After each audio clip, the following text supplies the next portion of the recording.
Satellites continuously peer down from orbit to take measurements of Earth. And this week, a group of scientists set sail to verify some of those data points.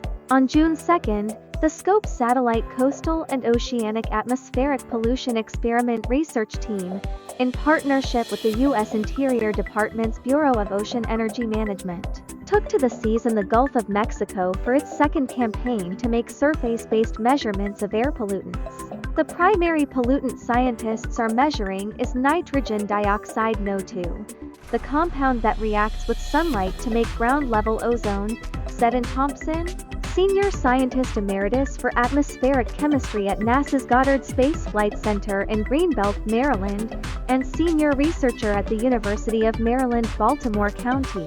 The Gulf of Mexico is highly concentrated with oil and natural gas drilling platforms, which are sources of NO2. By taking measurements of these emissions from the sea surface nearby, scientists can help validate measurements taken from a much different vantage point. The research vessel the scientists are using, Point Sur, is owned by the University of Southern Mississippi and operated by the Louisiana University's Marine Consortium.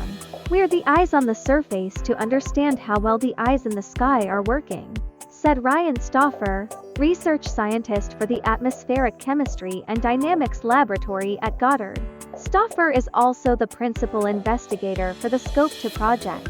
For the first iteration of the project in 2019, ship-based measurements were compared to data gathered by the Ozone Monitoring Instrument aboard NASA's Aura satellite and the Tropospheric Monitoring Instrument aboard ESA's European Space Agency's Sentinel-5 precursor satellite. Both instruments fly on polar orbiting satellites, which pass over every part of the globe once per day. They capture snapshots at the same time each day, but cannot capture the short-lived NO2 emissions that come and go at different times. In 2024, the research team is working to validate the measurements taken by TEMPO, the Tropospheric Emissions Monitoring of Pollution Instrument, which was launched on a commercial satellite in April 2023. The TEMPO instrument provides a different perspective to the NO2 measurements due to its geostationary orbit. It focuses solely on North America and has a constant view of the Gulf of Mexico region. This allows scientists to better quantify emissions and make comparisons across all daylight hours. From space, satellites collect measurements of the total column of air, which means they measure the concentrations of NO2 from the land or ocean surface all the way up to the top of the atmosphere. With SCOAPE, scientists are taking measurements from the ship, about 33 feet above sea level, to focus measurements on the air that people breathe. Learning more about how those surface measurements compare to what satellites see in the total column can help scientists figure out how to use satellite data most effectively. Measuring NO2 from space over the past 2 decades has helped scientists understand how the compound affects air quality, and has helped to inform policies to reduce emissions of the pollutant. During SCOAPE's 2019 campaign, researchers detected concentrations of methane, a significant greenhouse gas, near the Gulf Coast.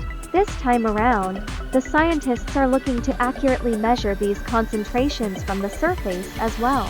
They will mount the NASA Airborne Visible and Infrared Imaging Spectrometer 3 imaging spectrometer instrument on a dynamic aviation B200 plane to collect methane measurements above the Gulf, which will add an extra layer to understanding emissions of this potent greenhouse gas from Gulf of Mexico oil and gas operations.